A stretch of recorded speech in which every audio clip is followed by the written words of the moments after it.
Subscribe to Simplified Biology channel and press the bell icon to get notified when a new video is uploaded. Is factors affecting photosynthesis.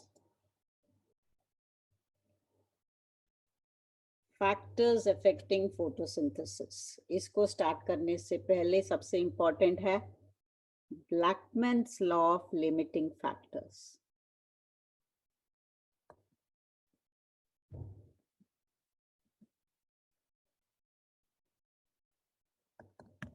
पढ़ा हुआ है ये?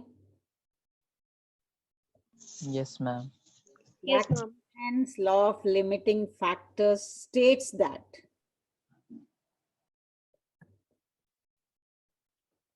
any reaction that is affected by two or more factors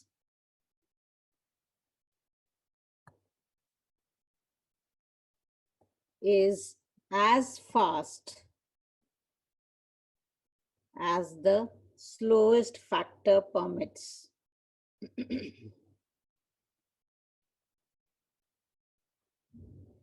मतलब जो factor that is present to its minimum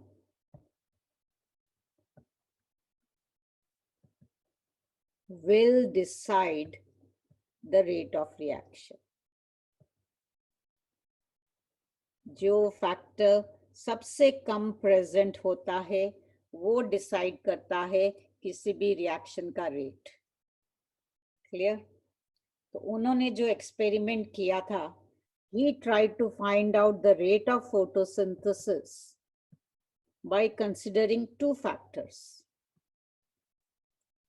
दो factors जो उन्होंने लिए थे वो था एक कार्बन डाइऑक्साइड कंसंट्रेशन एंड दूसरा लाइट इंटेंसिटी. तो पहले उन्होंने लाइट इंटेंसिटी ली जो up till 5 milligram of carbon dioxide use कर सकती है and he tried to find out the rate of photosynthesis. इस तरफ कार्बन डाइऑक्साइड कंसंट्रेशन एंड इस तरफ रेट ऑफ फोटोसिंथेसिस और लाइट इंटेंसिटी उन्होंने इतनी दी. He saw that when the carbon dioxide concentration is 0, there is no reaction. Clear? क्योंकि carbon dioxide ही नहीं है तो फोटोसिंथेसिस कहाँ से होगी? जैसे जैसे उन्होंने कार्बन डाइऑक्साइड के कंसंट्रेशन को इंक्रीज किया, the rate of photosynthesis also increased, but only up till it came to 5 milligram of carbon dioxide. इसके बाद जितनी मर्जी उन्होंने कार्बन डाइऑक्साइड कंसंट्रेशन इंक्रीज की, the rate of photosynthesis did not increase, क्योंकि इस समय लाइट इंटेंसिटी हमारे पास उतनी ही थी जो 5 मिलीग्राम कार्बन डाइऑक्साइड को यूज कर सकती थी. तो जितनी मर्जी light carbon dioxide concentration increase कर दे, रेट ऑफ रिएक्शन इंक्रीज नहीं होता. अगर हमने अब रेट ऑफ रिएक्शन को इंक्रीज करना है तो हमने लाइट इंटेंसिटी को इंक्रीज करना होगा. So he then increased the light intensity that can utilized up till 10 milligram of carbon dioxide. फिर उन्होंने लाइट इंटेंसिटी को इंक्रीज कर दी पर कार्बन डाइऑक्साइड को सिर्फ 5 पे ही रखा, उसको नहीं इंक्रीज किया. उस फिर भी रेट ऑफ रिएक्शन इंक्रीज नहीं किया हुआ क्योंकि अब कार्बन डाइऑक्साइड लिमिटिंग हो गया. तो अब जब उन्होंने फिर से कार्बन डाइऑक्साइड कंसंट्रेशन को इंक्रीज किया तो उन्होंने देखा कि rate of photosynthesis also increased till it came to 10 milligram. This shows that at each position जो फैक्टर सबसे कम प्रेजेंट होता है वो रेट ऑफ रिएक्शन को डिसाइड करता है. जैसे यहाँ पे there was no reaction because carbon dioxide 0 था. यहाँ पे जब कार्बन डाइऑक्साइड कंसंट्रेशन 5 से ऊपर किया तो रेट ऑफ रिएक्शन नहीं इंक्रीज हुआ क्योंकि लाइट इंटेंसिटी लिमिटिंग हो गई थी. फिर लाइट इंटेंसिटी को इंक्रीज किया और कार्बन डाइऑक्साइड को 5 किया तो फिर कार्बन डाइऑक्साइड लिमिटिंग हो गया था. उसके बाद फिर इंक्रीज हुआ, तब जबकि 10 तक नहीं पहुंच गया, फिर यहाँ आकर फिर लाइट इंटेंसिटी लिमिटिंग हो गई. So at each stage we'll see that the factor that is present to its minimum decides the rate of reaction. This is Blackman's law of limiting factors. Clear है? कुछ पूछना है? समझ में आ गया? Yes, ma'am. बाकी सब Yes, ma'am. ठीक है. अब आ जाते हैं फैक्टर्स दैट अफेक्ट फोटोसिंथेसिस, जिसमें सबसे पहले है light.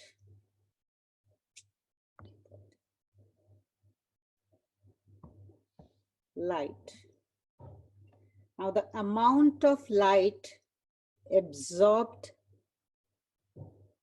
reflected and transmitted through,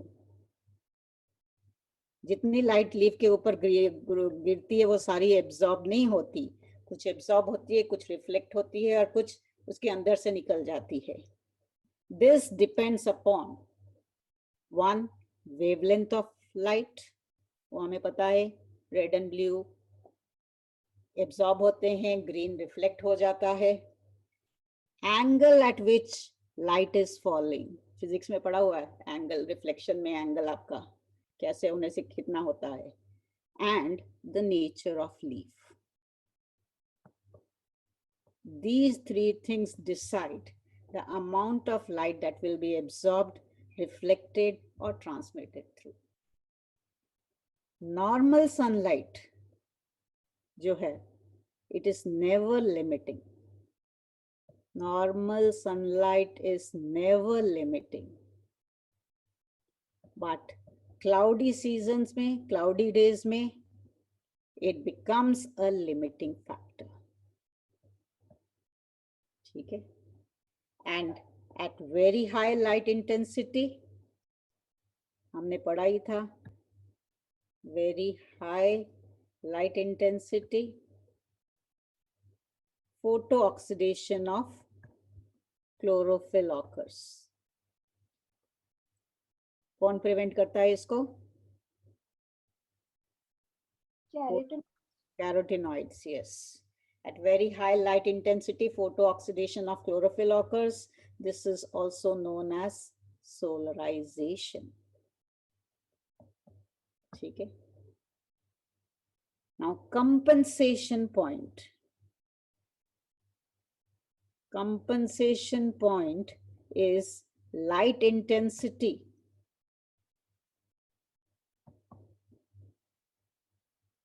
at which rate of photosynthesis equals to rate of respiration. मतलब जितनी ऑक्सीजन वहां से निकली उतनी यहाँ यूज होगी, सॉरी, जितनी वहां से निकली उतनी यहाँ यूज हो गई, या जितनी कार्बन डाइऑक्साइड इधर से निकली उधर यूज होगी, बाहर से कुछ नहीं लिया जाता. So compensation point is light intensity at which rate of photosynthesis equals to rate of respiration. ये ग्राफ एनसीईआरटी में है लाइट के ऊपर, अब इसको करते हैं.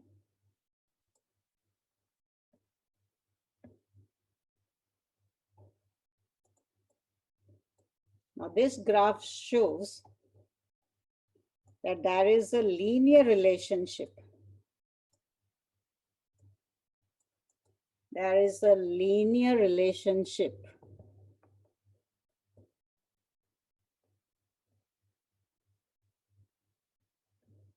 between light and carbon dioxide fixation.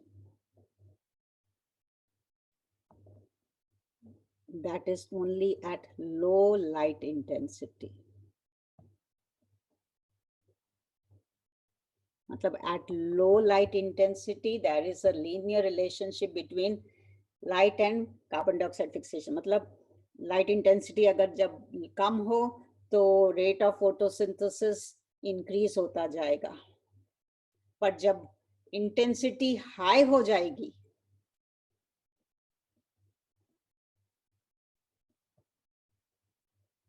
at high light intensity the rate of photosynthesis will not increase.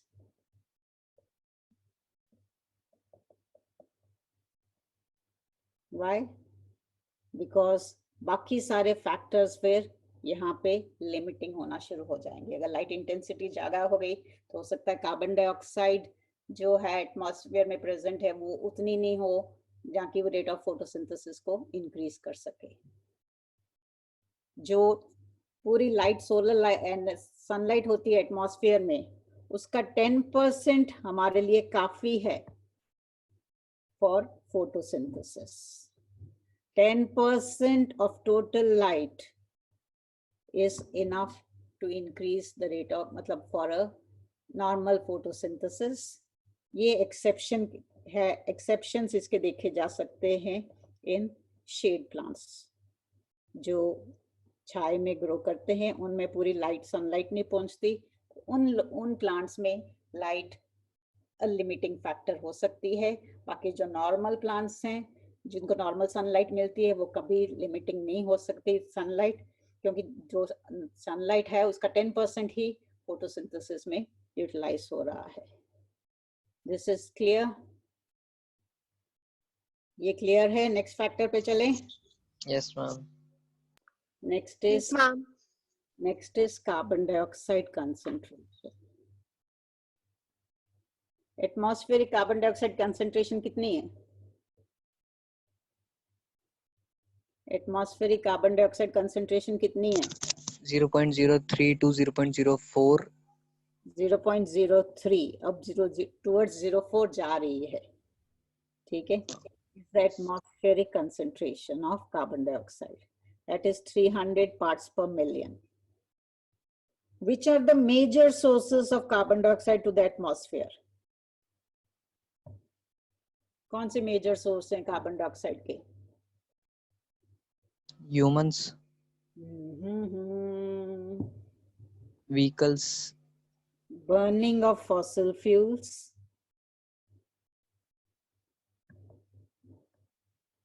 सबसे मेन. फिर आएंगे डिकम्पोजर्स. फिर आएगा कहीं पे आपका रेस्पिरेशन बाय द, खाली प्लांट्स, ह्यूमंस नहीं है, एनिमल्स प्लांट्स दोनों रेस्पायर करते हैं. ठीक है. इतने सारे सोर्सेस हैं कार्बन डाइऑक्साइड के टुवर्ड्स द एटमॉस्फेयर. अभी तभी तो बढ़ना शुरू हो गया है. तो इतने सालों से ये 0.03% या 300 पार्ट्स पर मिलियन कैसे मेंटेन था? इकोलॉजी पढ़ते हो, बोलो. इतने साल हो, इतने सोर्सेस हैं carbon dioxide to the atmosphere, पर इतने सालों से ये 0.03% कैसे मेंटेन्ड है? मैम बिकॉज लाइट तो लिमिटिंग फैक्टर है ही नहीं, तो जितना वो बढ़ रहा था उतना उसको फिक्स करता जा रहा था.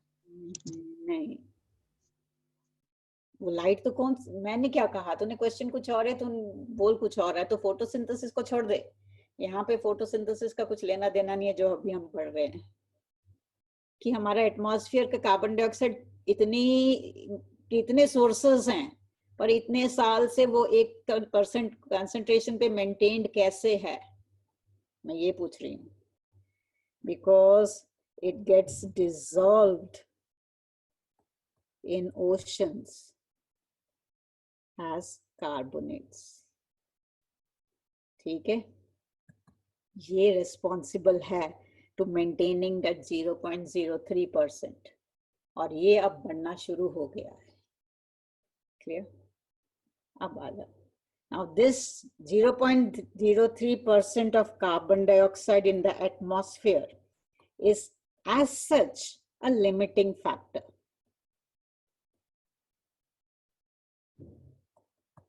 For photosynthesis. समझ आई? एटमॉस्फेयर की जो कार्बन डाइऑक्साइड कंसंट्रेशन है उससे फुल जितनी सैचुरेशन की फोटोसिंथेसिस नहीं हो पा रही, वो एक लिमिटिंग फैक्टर में है.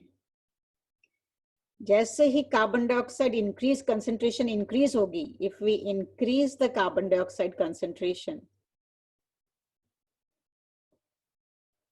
means rate of photosynthesis will increase. But this is only up till it reaches 0.05%. Why? Because itni percentage of carbon dioxide in the atmosphere becomes poisonous for the cells, and it also leads to global warming. मतलब अगर carbon dioxide concentration atmosphere में जितनी है वो increase होती जाएगी, तो एक तो ग्लोबल वार्मिंग होगा, वो आप लोगों को पता ही है। दूसरा, वो सेल्स के लिए भी पॉइजनस हो जाता है, तो सेल्स की जो परमिएबिलिटी है वो सब कुछ भी डिक्रीज हो जाती है। तो खाली फोटोसिंथेसिस नहीं, सारे रिएक्शंस को इफेक्ट करेगा। क्लियर? ये हो गया इन जनरल कार्बन डाइऑक्साइड का। Now C3 and C4 plants, they respond differently to the carbon dioxide concentration. The C3 and the C4 plants respond differently to carbon dioxide concentration. Low light intensity में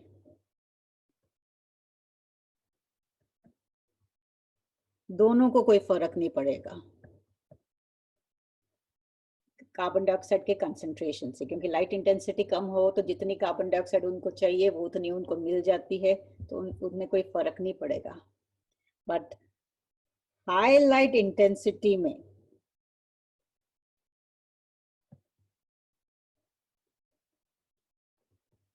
photosynthesis rate increase हो जाएगा। में photosynthesis rate both show increase in the rate of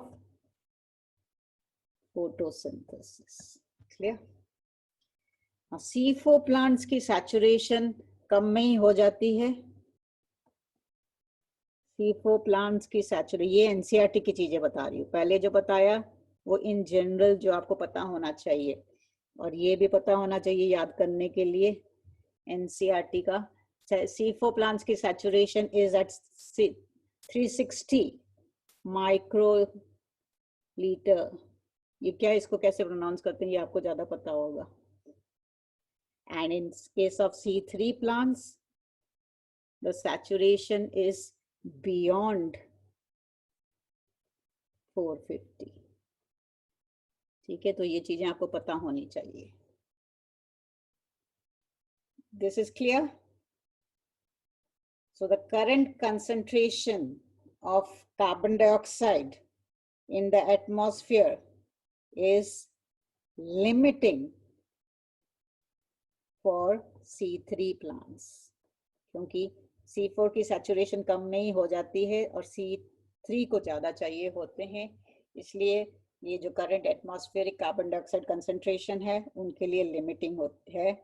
इसलिए हम क्या use करते हैं to increase the yield of crops? We use the greenhouse effect.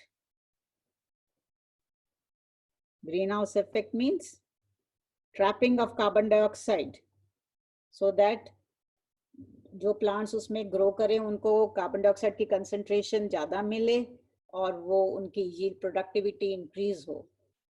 और इसके जो एग्जांपल्स प्लांट्स के दे रखे हैं एनसीईआरटी में हैं वो है tomato and bell pepper. Greenhouse देखा हुआ है कभी?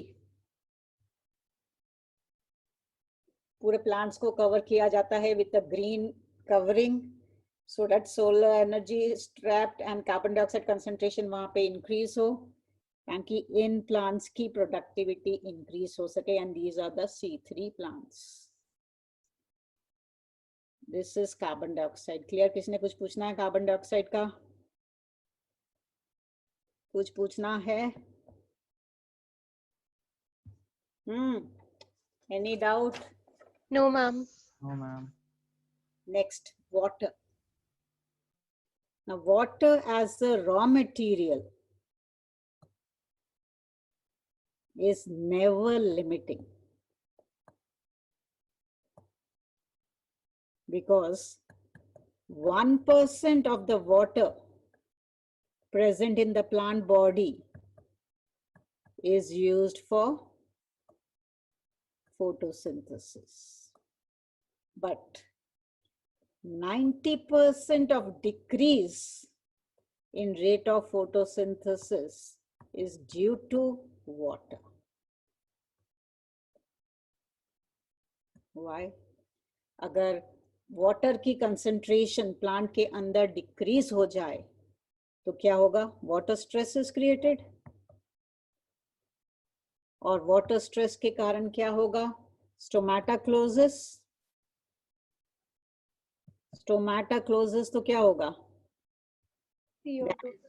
No diffusion of gases, carbon dioxide enter नहीं कर सकेगा, तो there will be a decrease in the rate of photosynthesis.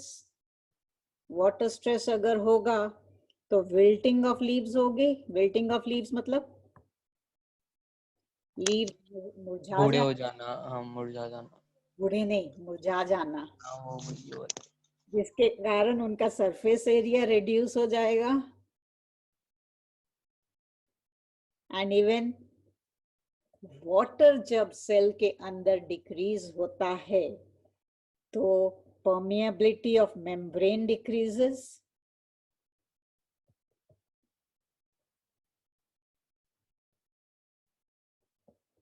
and metabolic activities of the cell decreases.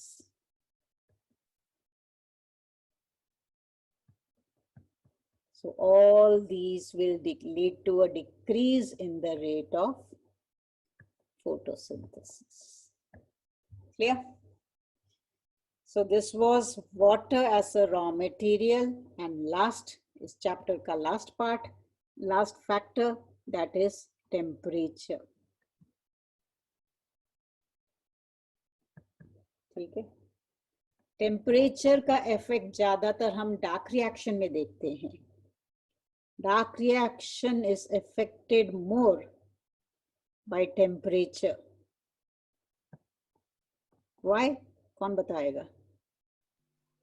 Because dark reaction जो होते हैं वो एंजाइमेटिकली कंट्रोल होते हैं, उसमें एंजाइम्स इन्वॉल्व होते हैं. Yeah, because enzymes are involved in dark reaction.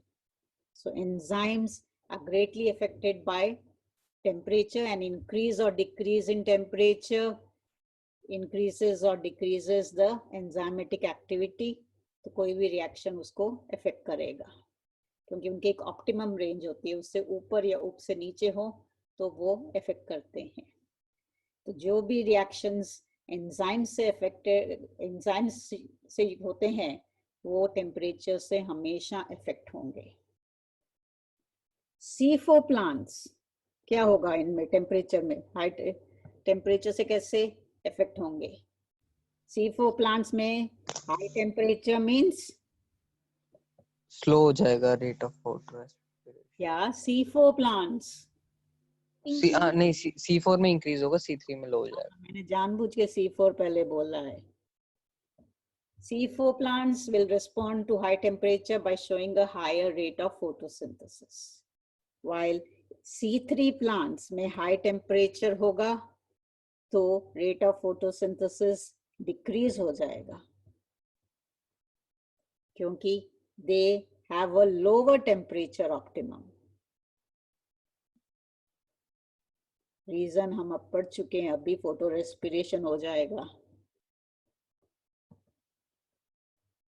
ठीक है? Temperature optimum for a plant is also affected by the habitat of the plant. जो plants tropical area में grow करते हैं, they have a high temperature optimum, और जो temperate conditions में grow करते हैं, they have a क्या? Low temperature optimum. Tropical plants have a high temperature optimum than as compared to the temperate plants, plants growing in the temperate regions.